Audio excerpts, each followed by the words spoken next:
All right, what's up, everybody? It's your bar, DK, and I'm back. Shout out to everybody, man, who's watching the videos, who's subscribing, liking the videos, and so forth. Today, we are listening to Dan Pena. His interview with Mr. Rob Moore a couple of weeks back is very interesting. I watched a little bit of it, and I thought, you know what? It's kind of interesting. I think it's something that we need to listen to and watch as well. So I decided, you know what, let's go ahead and watch it, bro. You know what I mean? Rob Moore has some very interesting folks coming on his platform, and I definitely respect his platform as well. And I think that it's important, you know, that we get to hear the older people of this world, because they have information and access to information that maybe the internet doesn't even have, right? And that's through years and years and years of experience. So when I go listening to interviews, I always search for specific things, and they're mostly controversial. Sometimes they could be educational, you know what I mean, spiritually uplifting, and also I don't want to say financially uplifting, but they're not just talking about, you know, dumb shit. You know what I mean? I'd rather keep it that way as well. But Dan Pena is a billionaire, and he is downright. He's just downright angry, right? But for a reason, though, you know. And in this interview, I think it's gonna be very interesting. You already know. Once I come on live and I'm putting on the interview, it's for everybody. It's for all us. And I'm in the kitchen cooking, but I'm still listening, and I'm gonna give my insight as well while I'm cooking. Right. Sooner or later, I'll have the camera on so you can see what I'm cooking, and you can, you know, start roasting whatever you like to do about that. But as of right now, we're going to play this. I just woke up not too long ago, and I was like, let me hop on here, bro, and give the fans a good interview for the night. And I think this is going to be a good one. Rob Moore is definitely good with the questions, so he's definitely going to he's going to get on Dan Pena's bad side a couple of times. But I think he'll also pull him out that water and have a good conversation. So without further ado, let's go ahead and watch this. Darwin was wrong. 5 of the top online money producers on the planet I trained. Nobody cares about all the trials and tribulations of your weak life. This ex-war veteran, angry American, goes on a massive rant about how he hates anyone under the age of 60. I tried to kill my teacher when I was 11 years old, but I broke people's bones and tried to put people's eyes out. Now look at the current results and look at me. There's no comparison. Spare the rod, spoil the child. I travelled all the way up to his castle in Scotland in the middle of nowhere, only for him to criticise and... In the last few years, I don't think I know the world has gone to... This is going to be interesting. As a very prominent and trust me, lawyer that's getting ready to retire from London, vulgar, sat in that next room, the library, a few weeks ago, when he was up to see his daughter at St. Andrews University, said, we're on the way down and we're ahead of schedule. So what's gone wrong?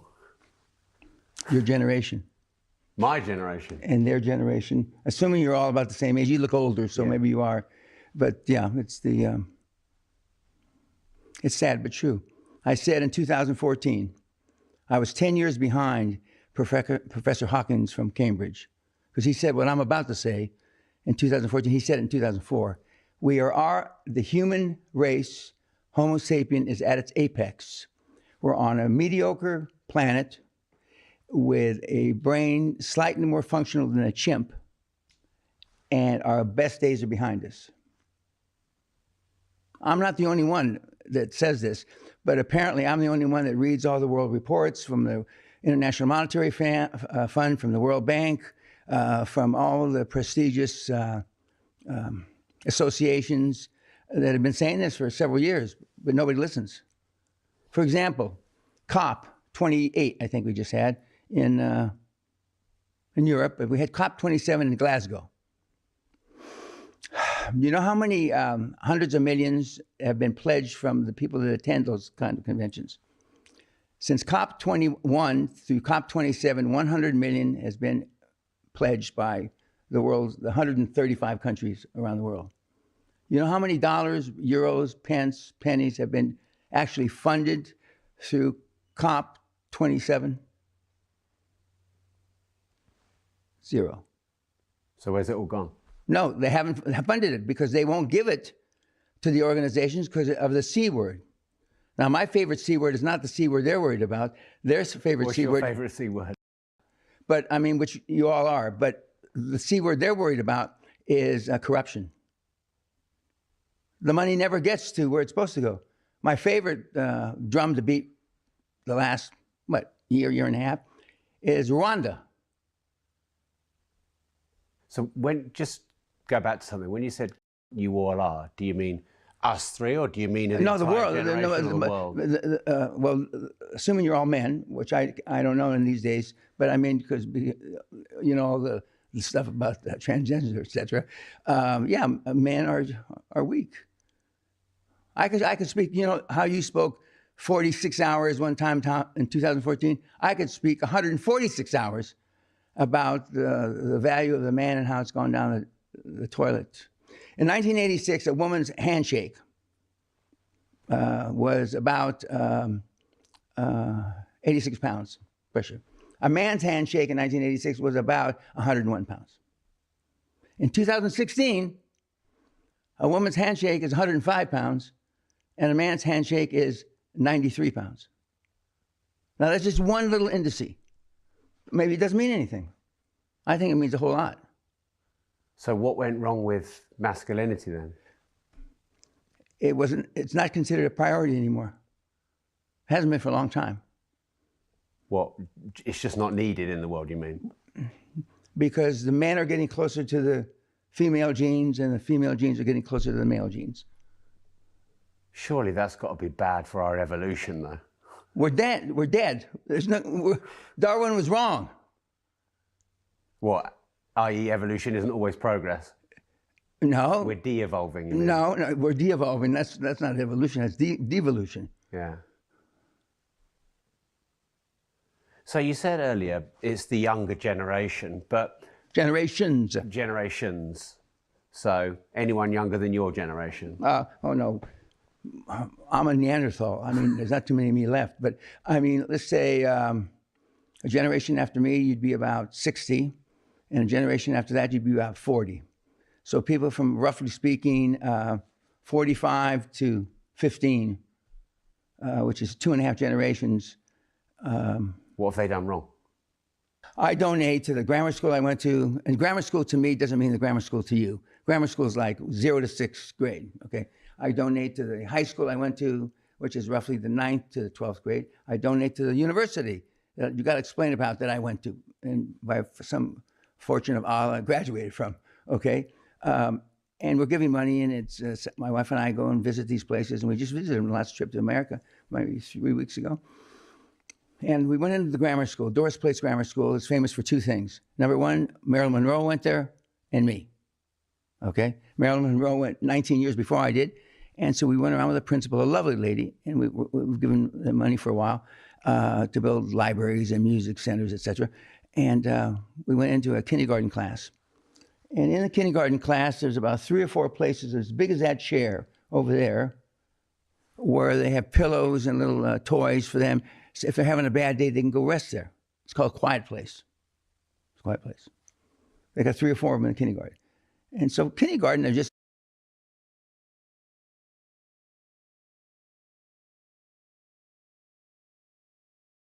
My bad. I remember those days. Kindergarten, pre-K. I definitely remember them days. Nap time is what they called it. That thing, yeah. away from their mother. Well, I could see that. Then we went to the 1st grade, 2nd grade, 3rd grade, 4th grade, 5th grade, and 6th grade classes. And they got quiet places with little toys and blankies, as they're called. And I asked the principal, who's a very nice lady, I like her a lot, and we're going to continue to fund her. So if you see this, don't get chilled out or don't freak out. So when somebody, doesn't anybody punch anybody in the face anymore, I asked?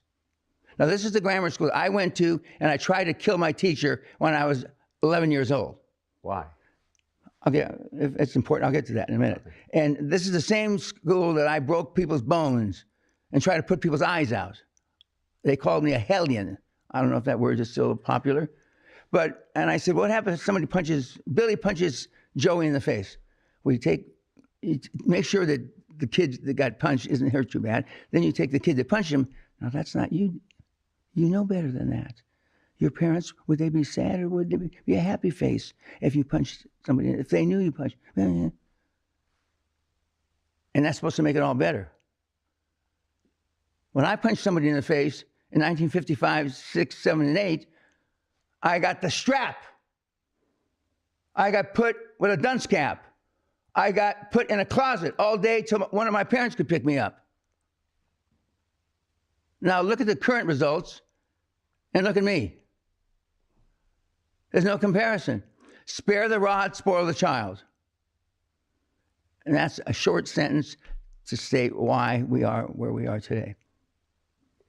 Do you think it's because, there's this saying about hard times create strong men create good times create weak men.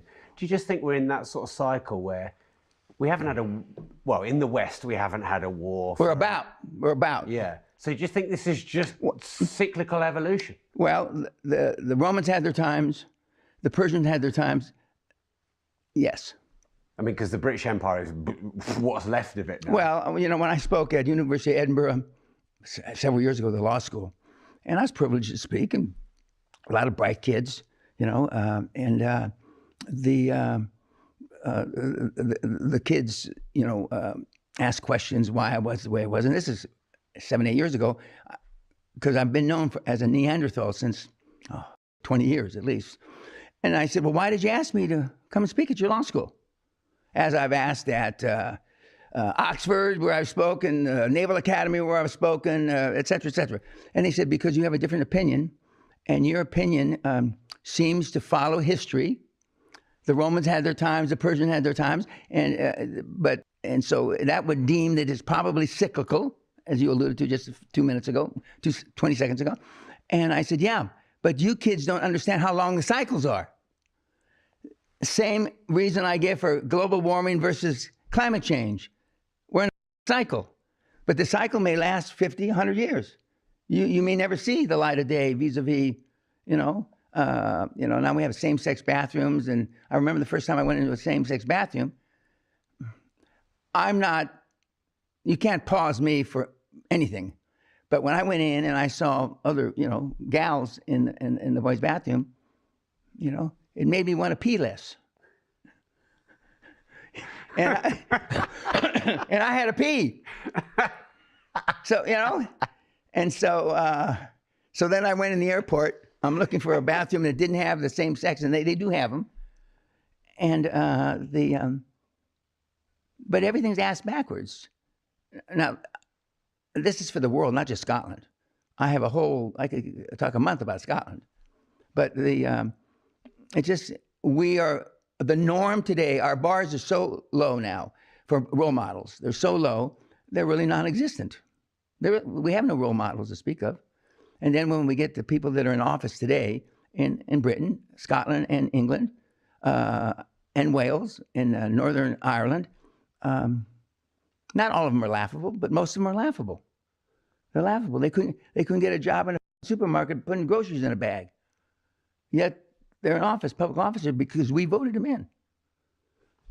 And the argument is, since I'm dangling my toe into politics, is that who else can we vote for?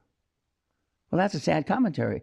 Politics was meant a long, long time ago to we're the best of the best. Our shining knights filled these spots, but it's certainly not the case now. So I've only really recently started talking about politics since... Have you had any death threats? Yeah, I'm doing all right at getting some... Okay. I'm causing a bit of trouble. 2020 it started. You can't even say the L word, the C word, the V word. You can't even put the content up on YouTube. But to me, I look at the taxes as high as it's been since the late 70s. all the entrepreneurs I know are leaving the country in their droves. The NHS is completely broken. This new massive scandal out. The police completely broken. Crime is basically legal in London. Everything seems broken all at once. Everything. Can you remember in your lifetime it ever being this bad and everything being so broken? It used to be not broken. After World War II, the world came together. Okay, the winners did. I mean, the winners did, and we helped the losers. We helped the Germans and the Japanese. Then the Korean War broke out, which wasn't a war. I forget what they called it, but anyway, the Korean War broke out, and so we put belt and braces on again, and we marched towards the gunfire, and we solved the problem. But since the Korean War, where we had more new housing, more new jobs, et cetera, because recovery, unfortunately, war is good for the economy. But we recovered from the war with not wartime jobs, but regular domestic type jobs. People went up to the police force, the fire department, et cetera, and became teachers, et cetera, et cetera. But that ended with a disgruntled war, which was the Vietnam War, which I was part of, which kind of pissed, even though you guys weren't involved directly, you certainly were indirectly because you supported the U.S. And so people got, disengaged. They got disillusioned. And in America, it was the first war, arguably, that we ever didn't win. That's not really true, but it sounds good. And since the 70s, I've seen a deterioration in the world, manhood, if that's a benchmark, and it certainly is one indice, since the 70s. So for 50 plus years, I've seen it continue to go down. But now for me, who's an aggressive, energetic, with a big mouth, who has rhino skin, you can't hurt my feelings, I'm an American, I got rich off it. I didn't see any trouble coming out of the military and getting rich. It was like brushing my teeth. But unfortunately, not many of my veteran brethren felt the same or did the same because they were already starting to get poor role models. I happen to have a superhero as a role model. My dad was like the superhero in the comic books. And the ex-CIA assassin, serving 2 wars. So I took to it like, a dog to a bucket of water had been in the desert all day. But I have a strong personality. I have self-esteem. Most Brits don't have any self-esteem. Or if they have it, it's low self-esteem because they've had poor role models. And not just Brit, but the world. Mainland Europe wants another war like they won AIDS. My business interests there. Are you crazy? Well, what about the poor Ukrainians? Well, better than me. I'm saying if I was in one of those other countries. The Brits say the same thing. You ask the Scots up here. Do they want to send boys to fight for Ukraine? Nay bother. I mean, forget about it. Okay? Well, they've got the 60 genders to choose from now, haven't they? Oh, there's 41 wars right now on the planet. 41. And is that high or low relative? It's between 30 and 50. It's in the middle. It's probably in the middle. Normal? Yeah. And of course, how do you classify a war as a war? 2 different countries against each other, that's not a war. Otherwise, it would be 100 because there's a lot of stuff in Africa that we don't even hear about.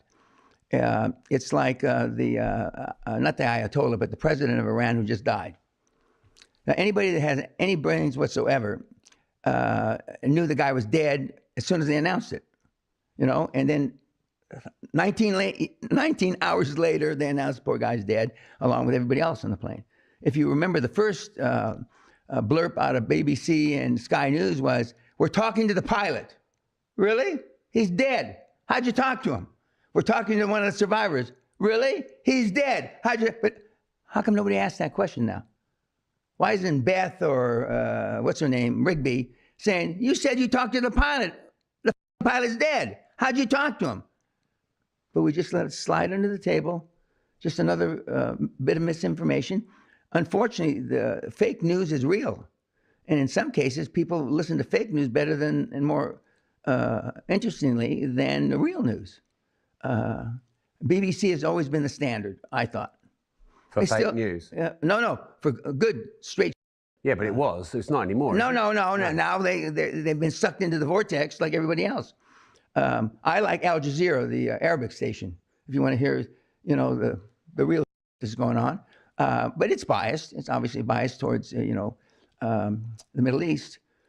But I learned when I was with the Onassis group many decades ago from the CEO of Onassis, Konstantin Gratsos, who was my mentor for a long time. He said, Mr. Pena, where there's smoke, there's fire. It's rare, now this was then, it's rare that they make up the story just a figment of some imagination. There's got to be some string of truth to it. Well, that's not true now. Now there doesn't need to be a string of truth at all. It's just, whatever you think of. You could start a podcast, and there's many, not many, but a few out there that just, well, let's see, what kind of can I sell my 2 million followers or 500,000 followers or whatever. And but we're through. I just had a seminar end here a week ago, 25 guys from all over, one gal, 4 guys and one gal. And the gal was there because her husband came a few months ago, and so he sent her to, anyway. And from all over the world. And when I have a few drinks, graduation night in this room, after dinner, and they had too much to drink, why are we cunts, Mr. Pena? Why is it taking me 7 years to come here? Why am I afraid of hearing the truth? What? And I said, if I knew that, I'd be up there with a big man, telling you whether you're going to go down there or up there. I mean, I don't know the reason, other than it is a form of evolution, but it's not evolution, it's devolution, because we were all cavemen 45,000 years ago. If I like this guy's girl, I hit him in the head, kill him, and grab her, drag her off to my cave. Those genes are dead. This country, Britain, used to rule the world with two-thirds of the world with something called gunboat diplomacy. If we wanted it, we took it. Now look at us. Just look at us, what's happened in 200 years. We've sunk to the pits of having some of the people we have in office today. And it's not going to get any better. It just isn't. There's no light, if you're in a tunnel and it's dark and you see a light, it's probably a train going to run over you. It's not light at the end of the tunnel anymore, because you never know what news is going to be deemed fit for the public, and that news may or may not be accurate. This thing about the blood it's beyond tragic. It's 40 years. But we all know how they circle the wagons, the big boys. Now, I'm one of those big boys, so I don't want to disillusion or give misinformation. I'm one of those guys that could circle the wagons because I know enough people, have enough money.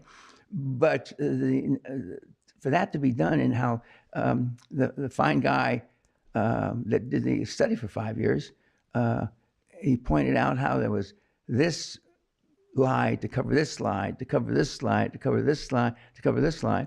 And then the Lord, or whatever the current health minister is, when he was brought for evidence, he didn't really, as I understood, the BBC, he didn't even understand what the investigation was about. How is that possible? How does this make you all feel where the world is right now? Well, I'm glad I'm almost 80, so I'll leave it to you kids. Are you not angry? No, I'm pissed off enough to have an exploratory committee to decide whether I'm going to run for office here for Westminster seat for Angus. It's now been gerrymandered, split in two. I call it a North Angus and a South Angus. It's something else.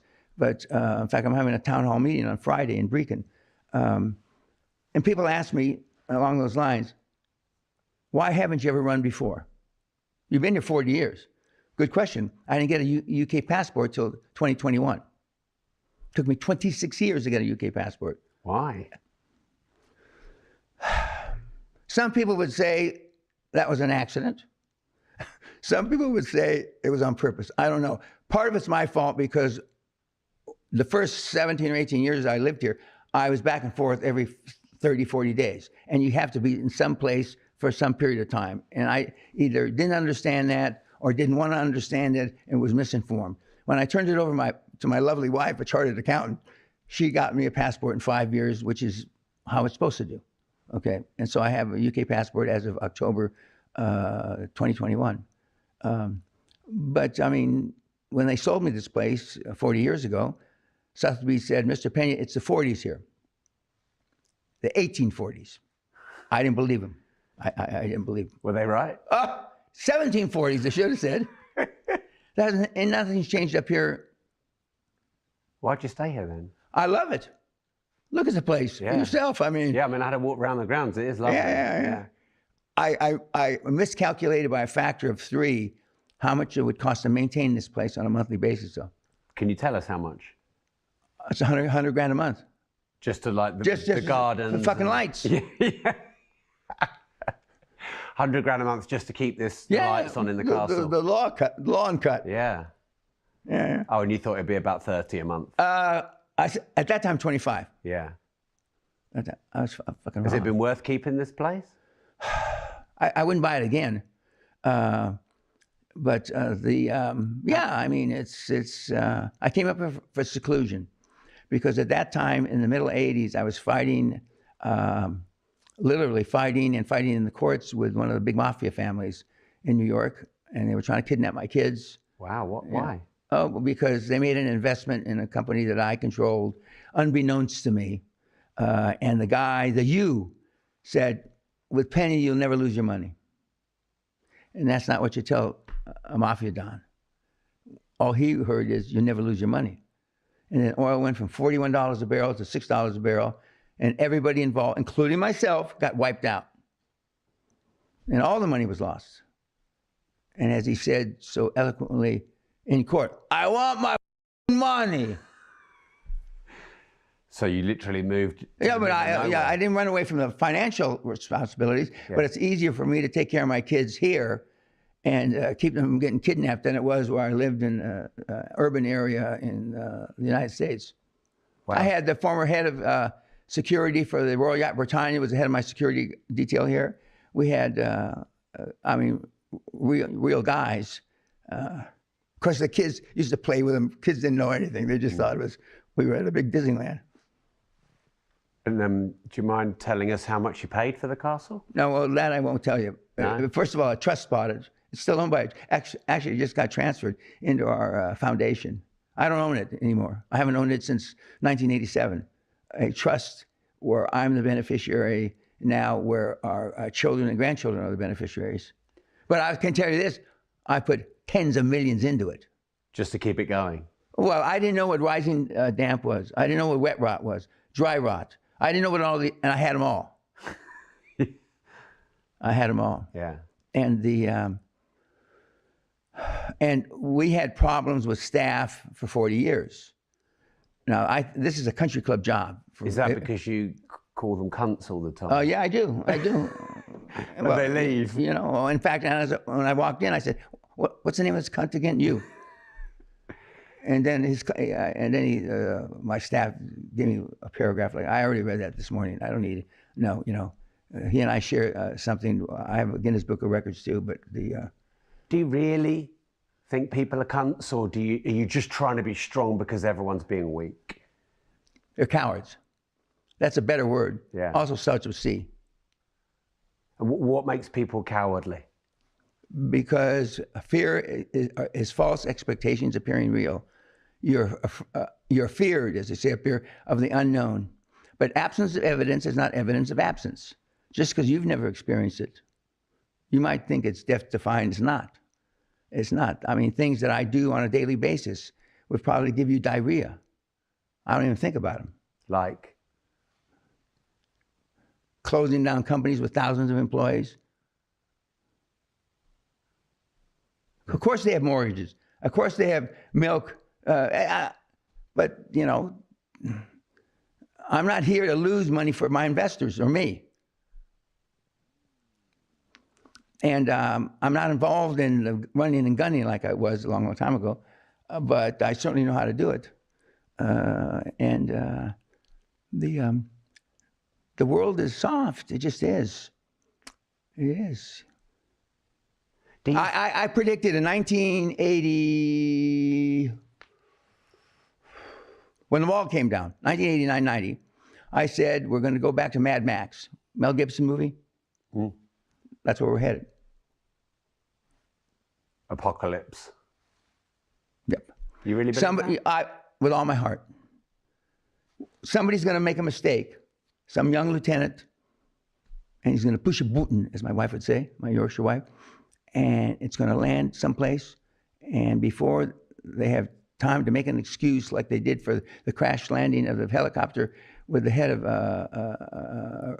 the number 2 guy in the Iranian government, several other people are going to push buttons. That's how it's set up. We have about 4,000 or 5,000 nuclear weapons on the planet. It's only going to take about 50. What do you think then about your children? You know, like... God love them. Hopefully my blood strain will be enough to keep them going. Have you been hard on them? Beyond your wildest imagination. But this is still in their trust. Will they be? No. Yeah, this is in the trust. You're absolutely correct. In fact, Sally and I went to cash when I turned 60 years old, 18, 19 years ago. We're 100% cash, except for this estate. This estate is in the trust, but it's the only thing that's not cash. Now? You're in cash now? I have been for 17 years. But what about all the inflation through 2020, wiping out 10% plus a year? I know you didn't come over here for me to insult your intelligence, but anybody that worries about inflation is either poor and not making any money or listens to the fake news too much. Can you explain why? Yeah, I can explain why. High performance people like me just make more money. Someone like me isn't interested in a return on my investment. I'm interested in a return of my investment. The easiest thing for me to track and make sure that I get back is cash. But how do you make 10% return on cash? I don't. What do you do then? My investments, the things that I invest my time and money in, bring me percentages in the hundreds. So you're not in cash, you're in assets? No. All my assets went to cash. Everything from my 60th birthday on that I invested time in, I got ownership in. That's not in cash. Those are in ownership in 25 companies that I've helped found over the last 15, 20 years. For years, people have been asking me where I buy my watches. Many of you may know I'm a watch collector, I'm a watch investor, and those as an asset class have done me very well in the last 15 years. I have never shared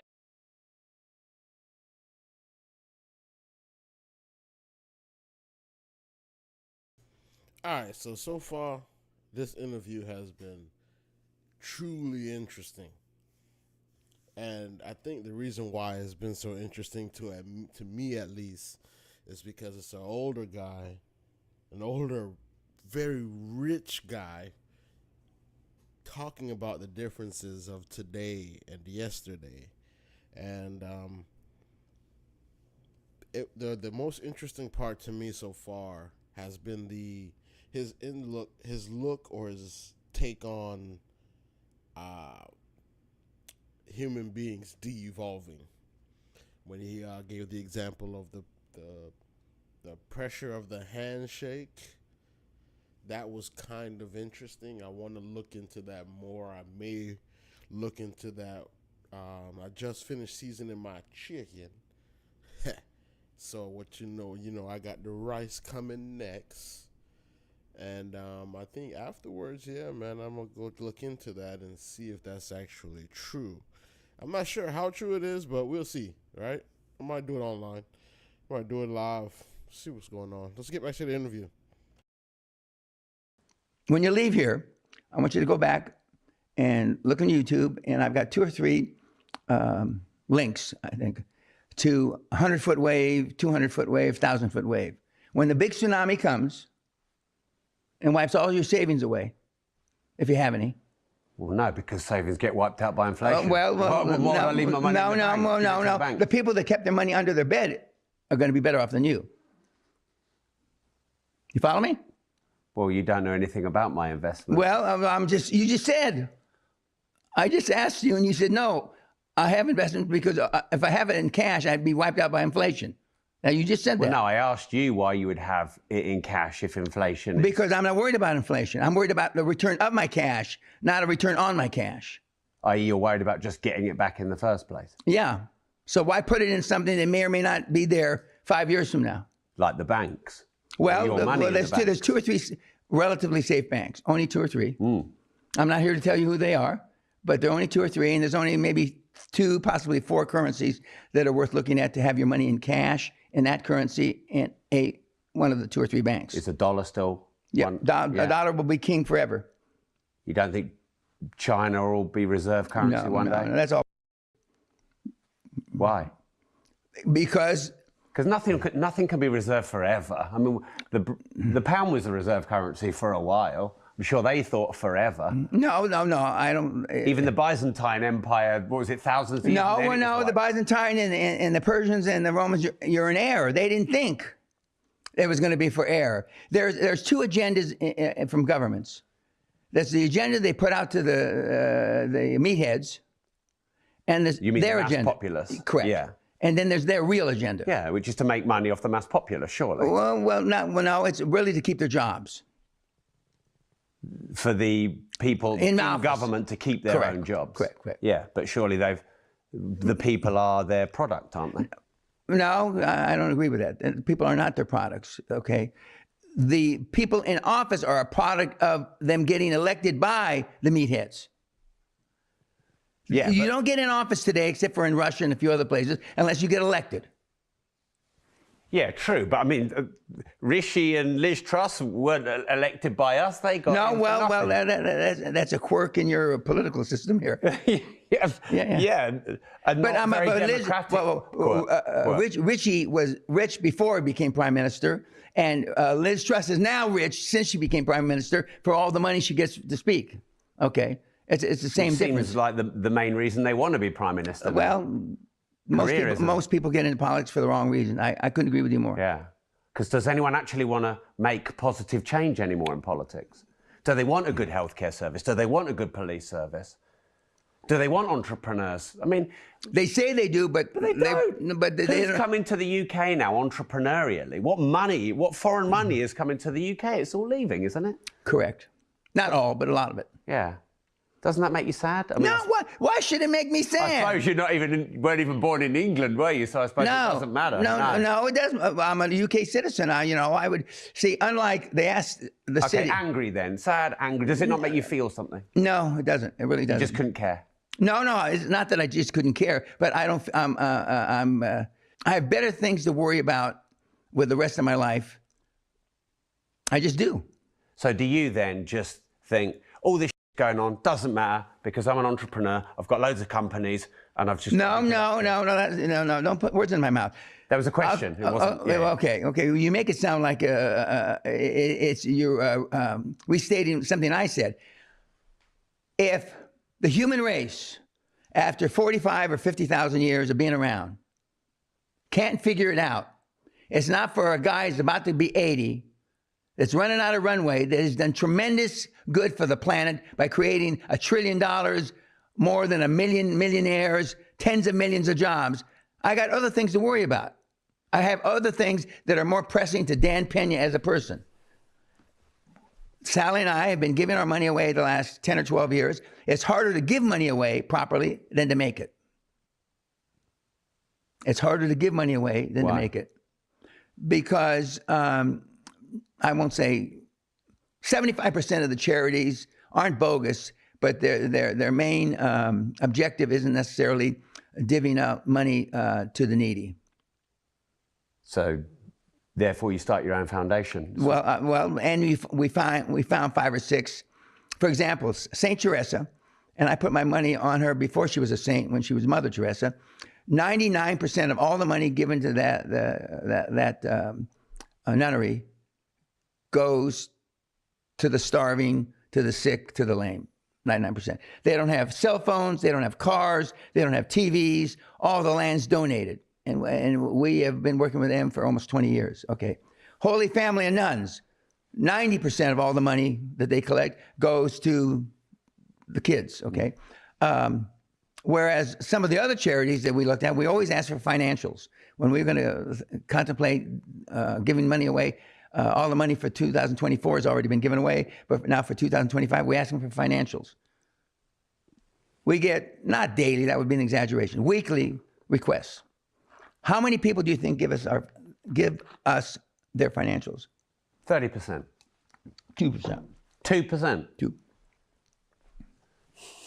Why do you think that is? Because most of the money isn't going to where it's supposed to go. Correct. Because it's going to the people running the charity. You know how many people ask for financials? 10%. 0%. But that sounds like the government. Most of our tax money goes to them. You took the words right out of my mouth. And we asked because, you know, Sally and I are sophisticated investors, and we want the money to go where you get the biggest bang for your buck. And if they don't even want to give you the financials, you look at ABC charity in London, in the city. Maybe 50% goes to where it's supposed to go. 20% is on golf tournaments, black tie balls, et cetera, journeys to Jerusalem, first class for everybody or wherever they're going to go to. This. Okay, so far it's been interesting, especially now how he's bringing up how I think what he's trying to say is that some organizations aren't really putting that money back into the business like how they're supposed to. But I mean, this isn't new, and this isn't old information. This is information that's been going around for many years, many decades, you know? And that's just because you really can't count that money. You know, you can't count it. As soon as it goes into somebody else's hand, it's already dished out. So it's kind of interesting. Let's keep going, though. See Mecca. And so the money doesn't go to where it's supposed to go. And we've been struck off more charity lists because we've asked for financials. And then we're on because they find it insulting that they should be questioned. Sir Percy and Dame so-and-so should be questioned about how they spend the money. Well, nobody's questioning them. Just imagine if we could question where the money went for government. Well, none of them would have a job. Thank you. So what are some dying traits of successful people? Well, asking hard questions. I just wrote 2 of the leading newscasters on UK television in the last 10 or 15 days. 2 gals, both stalwart reporters with journalistic awards. And I asked them why they didn't ask different questions and why they had people. And I preface it by, I know you have to fill time and your producers pick these people and interview. I understand that. Okay. But beyond that, why don't you ask hard questions? And in some cases, I believe the 2 journalists really didn't know the hard questions. Okay. And it was about Rwanda. And it was about when Rigby cornered the head of the labor, Sir Keir, right? Starmer? Keir Starmer. Yeah. So no more flights to Rwanda. She asked him 7 different ways. And finally, at the end, he says, no more flights to Rwanda. And you're even going to cancel the ones that are scheduled. And she went on and on and on. And I said, that's how you should treat every person like a defiant witness. But not many newscasters do that. Most newscasters throw softballs. Because how are you going to get the prime minister back on? How are you going to get so-and-so back on if you just throw hardballs? Okay, so I understand they have to fill up time. Okay, I would argue that they're filling up time with shite. You know, and are the people that stupid? I don't know. Apparently so. I mean, a good question is the SNP up here. Why do they keep reelecting these thieves? 24 months ago, I got on I forget the TV program down south, and I said, ultimately, the first minister's gone, the CEO is gone, somebody else is gone, and they should go to jail. And look at all that's happened. And I was right about it all. But nobody listened to me. The one TV guy that put me on, I think it was ITV, he almost got fired over it because it was live TV. They couldn't cut me. Okay? We're here. Do you realize how people laugh about Scotland? What? In the real world? What do they say? They're lame. They're lazy. Do you agree? Yes. Absolutely. Okay, so asking hard questions, that's what successful people do. What else? Throw me a few. Yeah, well, what else? Throw you a few hard questions? Okay. What's this millionaires thing? Like, can you prove? Yeah, I can prove it. We have data. What is it? In 1993, in 1992, when I got thrown out of the company I founded, Great Western Resources, back up, 1991, Kuwait was invaded by Iraq. Okay, you're old enough to remember that, okay? Unfortunately or fortunately, depending on how you want to look at it, my biggest shareholder in my company that I founded was the Kuwaiti government. 29.9% they owned. So when Iraq invaded Kuwait, the share price of my company, the public company on the London Stock Exchange, went down 85% in London, okay? Nobody owned more of that stock than me. I owned about 50% of it, so I lost hundreds of millions, okay? The shareholders wanted blood, so they threw me out under the bus, and I got thrown out in the beginning of 1992. I then, in 1992, spent the whole year deciding what I was going to do. And a good friend of mine says, well, why don't you teach people how you turn $800 into $500 million? I thought about it for about 5 minutes, and I said, okay. So I went around the country, the world actually, listening to other people spout their.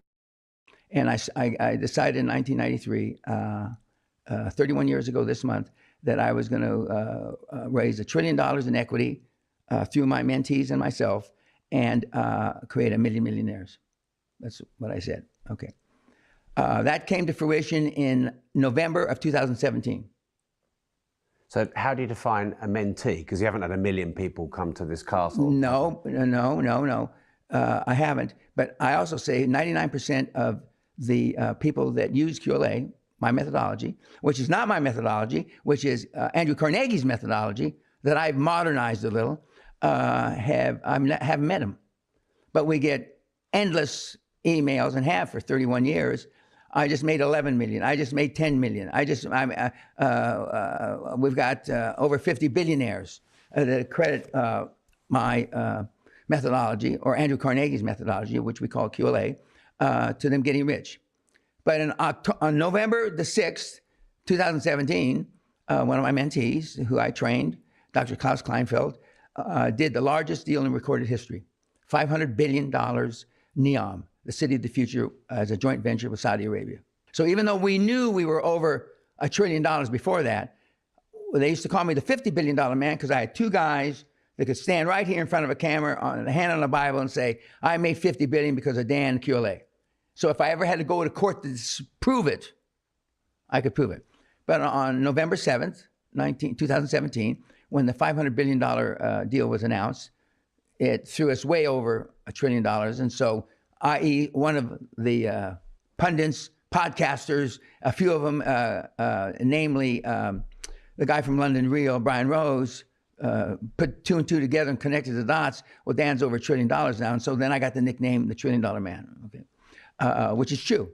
And so and if you take all the people that have come to the website from the beginning, we have way over, we have 1 million a year, let alone 1 million, and we have thousands and thousands and thousands and thousands of email testimonials saying we just got one this morning from a dentist in Australia who has who was arrested, a drug addict. He wasn't a rapist or a pedophile, but he had all the other credentials of being a first-class asshole. Made 17 million in 22 months. And so that's where this nickname, but it happens to coincide with the facts. So are you taking the credit for their success? Absolutely. So they did it only because of you? That's what they say. All of them? Because 100%. 100% you still have to take action. You know of the shelf development world. You can lead a horse to water. They still need to go out and take the action. Probably for every 10 people that start, one actually finishes successfully. If that's what you're getting at. Well, it's just normal, isn't it? Yeah. Most people don't. The only caveat to that is I have a proclivity for attracting high performance psychopaths that when Are they you say, a psychopath then? yeah, probably. How do you define yourself a psychopath? Well, enough podcasters have called me that. I guess maybe that's in the Guinness Book of Records too. But you wouldn't agree with them just because they said it, would you? No, but I have a lot of the traits. Which are? I never give up. I'm single-minded. I have goals that have taken me 25, 30 years to complete. I'm never satisfied. I always strive for more. I've never asked anybody to do anything that I haven't already done myself. And up until probably 25 years ago, I had been the most successful result of my program. But now, I don't know if there's thousands, but there's certainly hundreds of people that have created more wealth than I have, i.e. Klaus Kleinfeld, 500 billion, which is now up to 2.3 trillion. So with all this you've achieved in your life, are you happy? Yeah. So you said earlier, when you looked into teaching other people how to make money like you did, you saw a lot of other people spouting all their... What sort of did you see spouted? Do you mean personal development? Well, I differentiate. I'm not a personal developer, okay? But no, the biggest lie, the biggest bit of fake news that they tell people, and they have a reason because they want to sell you something else, is it's easy. It's not easy. It's almost impossible. But it is possible. It's almost impossible, though. So I find this a paradox. I'd love your thoughts on this. Because statistically, we know that most people won't be successful, but you make a living out of helping people become successful. So you're looking at someone going, statistically, you're probably going to fail. I tell everybody they're going to fail. When they come to the seminar, you're all going to fail. Why do you tell them that? Because it's the truth. So why do you take their money? Because if you want it more than you want air in your lungs, you can succeed geometrically. Because that's the real answer. So you know most of them will fail, but if they want it enough, you can teach them how to be successful. No. All my material is free on my website. I don't teach them a thing when they come here. Why do they come here then? Talk about paradoxes? Yeah. That's a big one. So can you answer that? No, Why I do they can't. come I here? really can't. You can't because you don't know or you don't want to? No, it has nothing to do with me not wanting to. I mean, for 30 years they've come here. How much do they pay? I just checked before I walked in. The regular seminar is 27,000 pounds. And do they stay here as well? Yeah. Yeah. So someone pays £27,000 and how long are they here for? A week. And they're learning nothing that they couldn't learn for free off you online. And I've said that a million times would be an exaggeration, but at least 10,000 times. So why do they come? Maybe you'll be able to find out for me. It definitely intrigues me. That maybe there must be an experience element then. I mean, do people want to be paying £27,000 just to be called a cunt all day? Do you think they enjoy that? You'd have to ask them. Yeah. But do you not get feedback from them? Do they not tell you why they're No, drinking? we stopped asking for feedback and testimonials 15 years ago. Why? Because they were always the same. It's like on my website. I've never looked at it myself, but my staff tells me. On Facebook, we get the same recurring 10 or 12 questions, not dissimilar to the question you're just asking me. Why did they come? To get beat, degraded? I didn't have an answer 15 years ago, and I don't have an answer today. Is there a reason you talk to them like that? Because it works. But I can give you history. When I started my first seminar in May 1993, and I gave it at the Sheraton Hotel in downtown Los Angeles, I probably only used foul words 5 or 6 times in 12 hours, okay? And we've experimented with 5 or 6, maybe even 10 formats for the seminar. And there's 3 or 4 things that after about 10 or 12 years that we figured out. Number one, when the kids are here and then they leave and go out into the ugly, vicious world, the kids are significantly more successful if they've experienced the castle. Now, is it the castle and me or just me? Okay. We've never been able to ascertain that 100%, but the kids say it's, it's the nuances of what you say. Nuances can only mean there's only one thing that's not on the website, although we publish almost the entire seminar on YouTube. Every week we have a seminar, and the only thing is perhaps some of the stories or tidbits. That's the only thing that's not on the website. Okay. And we have people, one of our most successful devotees, who's created about 500 million euros in his career, has been to the seminar 8 times. The 8th time he brought his wife. Okay. Another Hall of Famer has been to the seminar 13 times. No discount, no, just, okay. We have several of the people that have been here 2 or 3 times. I just got an email from a kid, a current superstar from Austria, who's created about 500 million euros in 2.5 years. He says, I need a fresh up. I think that means another seminar. Because default's a bitch. We're the average of the 5 people we spend the most time with. Okay, most, it's maybe a mom, maybe a part-time dad, maybe traveling or maybe he left, a brother, a sister maybe, a grandparent, if not a sister, the guy next door. Now, how do those 5 people know anything about creating a high-performance person? They know 0, i.e. you get 0. And even in new math, when we ask the questions, what's the highest performance thing your grandparents ever did? Nothing. What's the highest performance thing your parents ever did? Nothing. What's the highest performance thing your siblings ever did? Nothing. Even in new math, 0, 0, and 0 is 0, i.e. they've created nothing. Are you a billionaire? No. Can you share your net worth? No, it's on my website.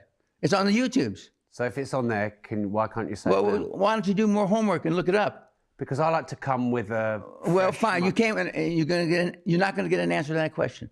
Okay. But I should still ask it. Fine. You should. Yeah. There's a lot of things you should have done in your career you didn't. So this is just one more. Yeah. There's some things I've done that were good. I mean, I've known of you for 18 years. Known who? Known of you. Really? Yeah. Congratulations. Yeah.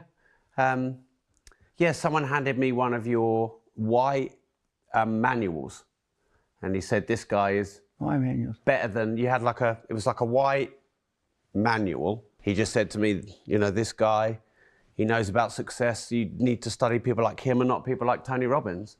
And I think he thought you were more real, I suppose, and less hypey and rah-rah. Mm-hmm. I'm pretty rah-rah, though. Are you? But I believe in what I say, and I think I say what I think, and that to me is rah-rah. Yeah, but your seminars aren't all jumping up and down, no, all energy and music and all of that, are they? We don't do that. No. How do you keep your energy high at your age? Well, I've been saying for 30 years, I was born ready. I just have a high energy level, and I normally give my testosterone speech, but this is. So you don't need any TRT or anything like that? What's that? Like people inject testosterone, don't they? No. But 10 years ago, a Chinese doctor from Hong Kong asked me the same question. Cute as a bug in a rug. And and I just got my medical, whatever the reports, in my bloods. And I said, I think my blood was 18 or 1900. Good testosterone is between 300 and 600 or 700. And your testosterone peaks out when you're about 25 or 26. And by the time, I was 70 then. By the time you're 80, you're not producing any testosterone. So modern medicine says. So, and she said, that's not possible. So during the lunch break, I went in and we went through the archives and we pulled out my last 2 medical reports. And one said 1910 and one said 2490. And she looks at it. And I don't know if I've never had it that high, 2490 again, but I certainly had it 1500, 1800 more times than I got gray hair in my head. I have, I went to my 60-year high school reunion a few weeks ago. Now, this is a Trump exaggeration, but most of my classmates look like my father and mother. That's exaggeration, but not by much. You know, I've had high energy all my life. Now, as I've gotten older, since I'm turned about 75 or 76, full disclosure, I take a nap in the afternoon, not every afternoon, between 20 and 30 minutes. Well, so now I'm told they're vogue, power naps. I didn't know that. You know, I didn't know they're vogue. Now, when I get done with you guys, I'm going to go take a nap. Not because I expended any energy, I don't think, but it's just, it's, you know, I work on a clock system. But getting back, I've always had high energy. And most of that energy turned to bad things when I was a kid, got arrested, thrown in jail, you know, did some ugly growing up. In the military, saved my life. I volunteered for the draft, and I went in a private, came out an officer. I found somebody that knew how to structure my energy. And I love the military. And then one day, towards the end of my first tour, three-star general said, "Pena, a young boy like you could get wealthy in the civilian world." I still remember it. I get chills thinking about it. And a light bulb went off over my head. I was out of the Army in 6 months. And the rest is history. Do you think you'll ever retire? No. I want to die, well, I want to die doing a deal, having sex with my lovely wife. As she's pointed out several times, I won't have sex with you while you're on the phone. And are you still actively involved in your companies? You're still doing deals? I have 24 companies. 21 are active, 3 are dormant. How many hours a day do you work? 50? Oh, a day. Yeah. I work 50 to 60 hours a week. And do you get up early? No. No. No. I get up late, but I'm up till 1, 2, 3 in the morning because most of the companies, in fact, all but 2 are in a different time zone. So I'm in contact with them.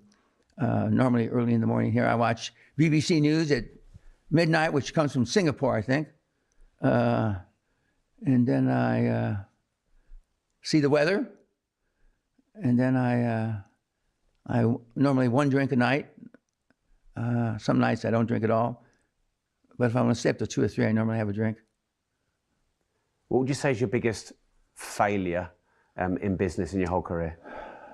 For about 8 or 10 years, I thought I was a country squire. Living here? Yeah, like that painting right there. That famous painting that's up there. I thought I was him. And I kind of lounged around like a lazy ass Lord Percy. Now, me lounging around like Lord Percy and a real Lord Percy shitbag are 2 different people, because I was still working 30, 40 hours a week then. But I wasn't working as hard because I haven't had to work in 40 years. And I've been asked by other podsters. Are you a podster? I'm more than just a podcaster, but it's one of the things I do, yeah. Okay. Yeah. By other guys and gals, how do you get up in the morning? Because meaning most people get up, either go to the bathroom or work. Only time I get up in the morning is to take a piss, and then I go back to sleep. So there was about an 8 or 10 year period that I didn't go pedal to the metal, running towards the gunfire, and but that's a long time ago. That time has passed. So I'm still energetic. I fly around, go to meetings. But what has saved me, more or less, is Zoom calls. Without Zoom calls, because I still can take on another chairmanship, because now it's not okay with me, but it's okay in running a business to have your meetings by Zoom. But I like face-to-face. You really get a much better lay of the land. Yeah. And I like the lay of the land. One of the questions that, getting back to that 8 or 10 year period, what woke me out of that 8 or 10 year period is when I went to China to meet with the Sovereign Fund of China. And they asked me for advice. And I realized that 2 or 3 years had passed me by. And so then I got active again. But I've given advice to the 3 largest sovereign funds in the world: Norway, China, Kuwait. And so why do they ask me? Why don't they ask the other gurus? I know why. Why? Because I'm super smart. And I got a track record second to none. That's why. Do you ever take? I was the only guy on the planet that called negative oil in 2020. Dan Pena called negative oil. I thought we'd go negative 25, 24. We went negative 37. How's that possible? Because I'm super smart. Now, I've been on a mission for 17 years to help as many people on this planet get better financial knowledge. If, like me, you'd like to make, manage, and multiply more money, I recommend that you join my digital financial freedom platform. It's really easy to join. You just type in rob.team. There you're going to learn my 4 M's of making, managing, maintaining and multiplying more money. And the even better news is there's no risk to you because it costs less than 20 pence a day to join. You can cancel anytime. Join right now. I'll also give you my 12-week Money Mastermind University completely for free. It's about 14 hours of what they should teach you at school and university about money, but the banking system and the governments control you and don't want you to know that. It exposes the banking system and teaches you how to play them at their own game. If you join rob.team right now, you get that completely for free. Just type in rob.team. We'll see you inside with the 10,000 other members in rob.team. What makes someone super smart? Oh, I've been in 10,000 meetings, 100,000 phone calls, and I've made at least 250,000 decisions, business decisions. How do you count all these numbers? Well, up until you track them all. Up until my 75th birthday, I tracked everything I did. Don't anymore. My numbers are so far ahead of the competition, if you want to call it that. There's nobody that can even compare. Is that where you get your happiness from? I do. That's a good point. Beating your competition or being successful? No, it's not beating the competition because I've been ahead of the competition almost my entire career. But it's making the right calls at the right time for people like you to benefit from. See, I don't believe, when I got here in 81, no, actually, when I got here, when I was with NATO as an officer in 67 and 68, I mean, the class structure was even greater. Okay, if you were Sir Percy and you went to Eton and then you went to Cambridge or Oxford, that was it, okay? But when I came back to live here in 81, and then ultimately buy a place here in 84, the class structure was still in place. And I won't say I shredded the class structure, but a guy that went to school, a place you got to explain about, and an American with a loud mouth, I was very successful in the city because nobody has ever pushed the boundaries like I did back in those days. And so, but I did in the United States. You don't have to come from a wealthy pedigree. You don't have to. It's better to have some education. But me going to university probably didn't accomplish much. Because I went out of my way to be around super smart people. I went out of my way and listen to them. And today's kids have grown up behind the computer, and so their interpersonal skills suck. Their communication skills suck. Their speaking skills suck even more because they don't have the experience. They realize that. They all say like this when you talk to them. But do they do anything to change their lifestyle or their business habits? Very few, as you alluded to 20, 30 minutes ago. Very few. And do you think it's because they've just had it too easy? Yeah, I do. Not a lot of people haven't had it easy. Our kids, we raised hard, but I could have been harder. I probably overdid some of the strictness that I made them comply with. But our kids are successes in normal standards. They're in the top 2% of their age groups. They make income in the top 1% of their age groups. Are they me? No. And are you happy and okay that they're not you, or did you want them to be? Well, in the spirit of candor, when we first had kids, I wanted them to be little me's. And then I realized over time, Sally would say too much time, that they're not going to be little me's. Because they're their own individual people. Correct. And you, you came to terms with that. You were okay with that. You didn't feel like you failed them because they weren't as successful. No, as you. no. I don't. In no way, shape, manner, or form do I feel bad that they didn't turn out me. I realize now, after over 50 years in business, that there are not too many of me. Even though they had exposure to my father, their grandfather, who was hard as around them, he wanted to bounce him on his knee and, didn't expect too much of him. But, they're successful. But they're young still, 42, 41, and 37. The girl is 37 who was born here. Who was born here. Do you think parents need to be harder on their kids today? I know it because I see the results. I see what the kids turn out to be when you're not. Kids want leadership, and they get very little in this world. Because at the end of the day, not necessarily you, but people of your generation, and if they're younger, their generation would rather be liked than effective. And that's the problem.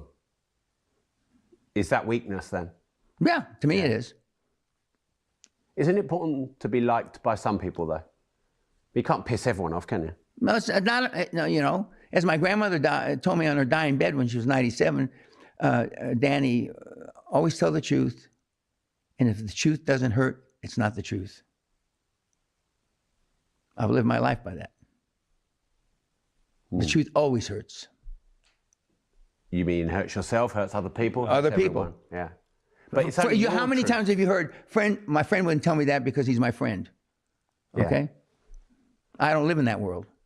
But your truth is only your truth, isn't it? It's not necessarily the. Yeah, but I mean, not everybody, but almost everybody I'm associated with knows my truth is likely to be what the Lord knows.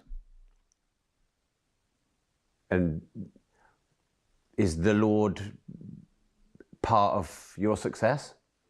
Do you believe that your success comes through you and what you've done, or a higher power? It's what I've done, but I believe in a higher power. I wanted to be a priest when I was young. And what does the higher power do for you? How does it help you?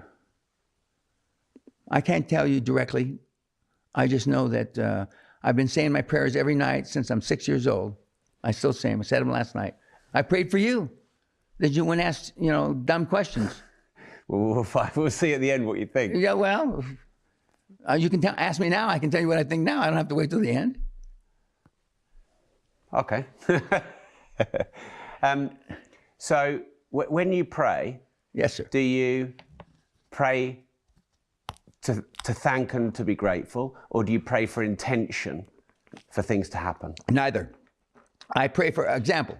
The first 5 people on my prayer list: the President of the United States and all the armed forces that are in harm's way. Okay?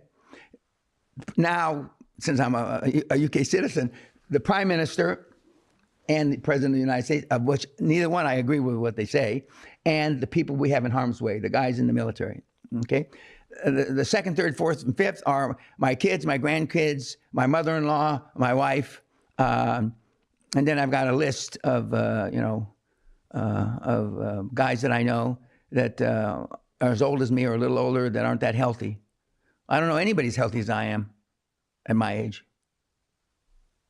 So is it hard for you then to keep finding successful people, because the theme here is finding high performance people, pushing you to No, it's not. You don't know your high performance until you go through this.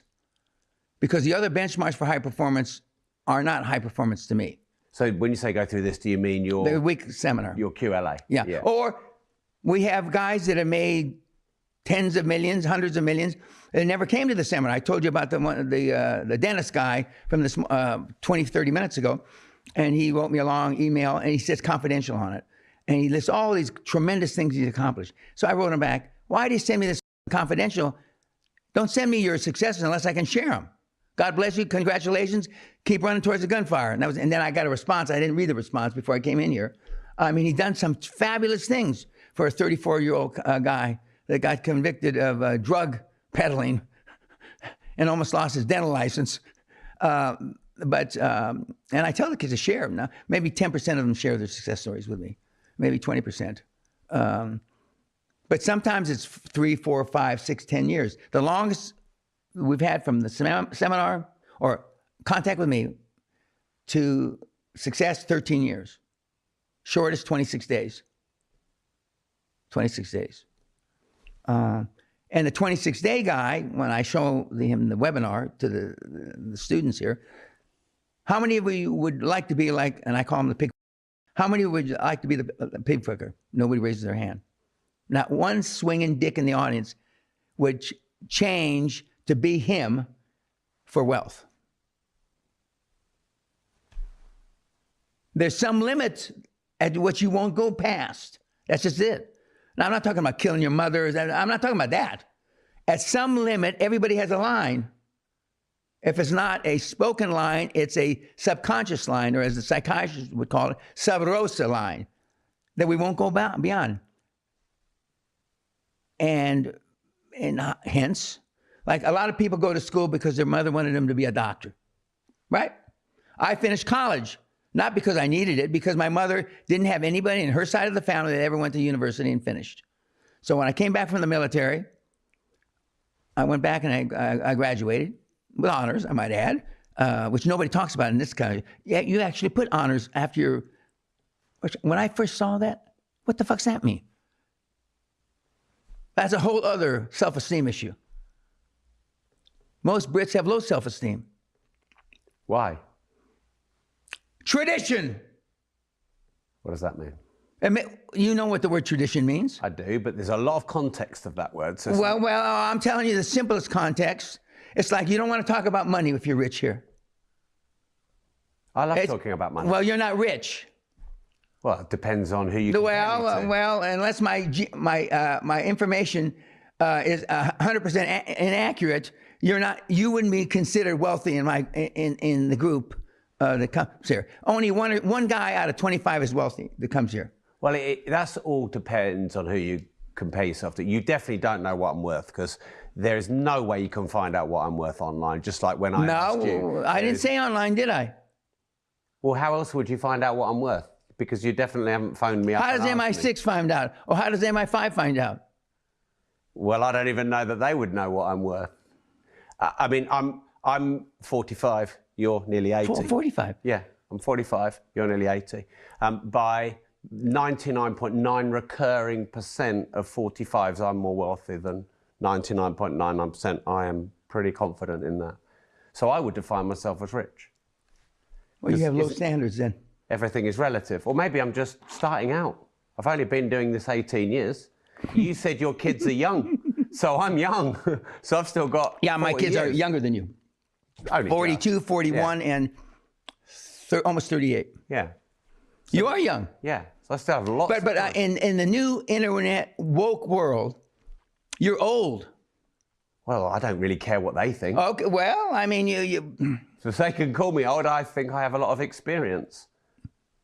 You know, well, any punk can make a load of money in crypto overnight and not build the skills to hold on to wealth. And most of them don't have the skills. Yeah, because you have to build wealth skills over time going through hard challenges. Wealth is built on a series of transactions, i.e., including time. But the young kids today, I was on a pod in Las Vegas about a month ago with a 19-year-old alleged billionaire, crypto billionaire. He was late to the meeting. He changed venues. Well, I got the message 5 minutes before the meeting, but maybe he'll blame my crack staff, okay? And it was a circle jerk. Okay? What's a circle jerk? Where everybody masturbates in front of each other. A circle jerk. It was very popular back in the 60s. Just like, you know what's come back from the 60s? Jelly rolls. You know how everybody, you get up and hug each other? That was called a jelly roll in the 60s. Circle jerk, jelly roll. From a circle jerk, you went to a jelly roll. Maybe that's what's wrong with the kids. Well, yeah. Well, there's a lot of things wrong with the kids. If that Are the was kids going to just watch this and just think you're some grumpy old... Well, I mean, God love them. I'll be with them. I don't give a shit what they think. Maybe one person from your audience, maybe none. I'm normally a spike. Is this the right word? When you, excuse me, a spike in the eyeballs. What's it called? When you have you go from 10,000 views a day to 240,000. That's a spike, right? Yeah. I'm normally, not always, but normally a spike. Why? Because you piss people off. No, there's got to be more than a reason. I'm also, if the average view is 10 minutes or 3 minutes and the interview is 60 minutes, I'm normally, 45 minutes. Either I continue to piss them off so they stay. I'm not sure the answer to that, okay? But those are things that I don't have any control over because I'm not going to change my modus operandi that has made me successful or allowed me to be successful over 53 years. I have no reason to change. Although the seminar changes every time I give it. It's a new seminar. We have 26 to 2,700 slides, and this last seminar I only used 90 of them. But the most I've ever used in the last 10 years is maybe 200. Because one time changes. Things that were important 10 years ago aren't important today. Things that have meaningful impact from the 90s are certainly not relevant, or not, most are not relevant in the 2020s. And so I continue to change it, continue to update. And it's one of the things that allows me, not the energy, allows me the motivation. I don't want to continue to do it because every seminar we have, not every, statistics show me from 2000, I didn't take records from 2000 to 1993 to 2000, because I didn't think I was going to do it past 2000. And then when I decided to continue to do it, because it was... All right, Dan, what's up, y'all? First and foremost, I hope y'all are enjoying the interview that Dan Pena was giving you guys. And I'm not going to play the whole thing. Reason being is because there's still a YouTube channel that you can go to watch the whole thing. My whole thing is, while I'm cooking, I'm just bringing interesting interviews online to your knowledge, right? And this is definitely an interesting one. I'm done cooking. My chicken's good, you know what I mean? And I've been listening to it the whole time. And I hope you guys enjoyed what Dan had to say in this interview. Listen, I'm always searching for good interviews, good information, and good conversation between two people. And hopefully you guys are going to send me those in the comments. Other interviews that we can watch live together.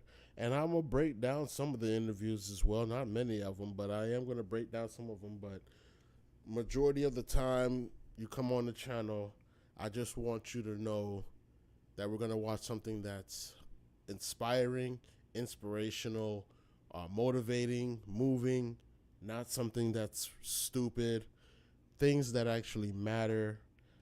That's what it's more important to me, is that I bring to your attention. I'm not really here trying to bring you a whole bunch of funny shit. Nah, that's not what my channel really does at the moment. But what I am going to make sure I do bring to you is information from people from all walks of life, right? That I think, to me, that is really important, and that's what I'm going to continue to do. So again, if you want to watch the full interview, it's on this website, or excuse me, this YouTube channel. Let me go ahead and pick it out for you. So the YouTube channel is Rob Moore. He is verified, right?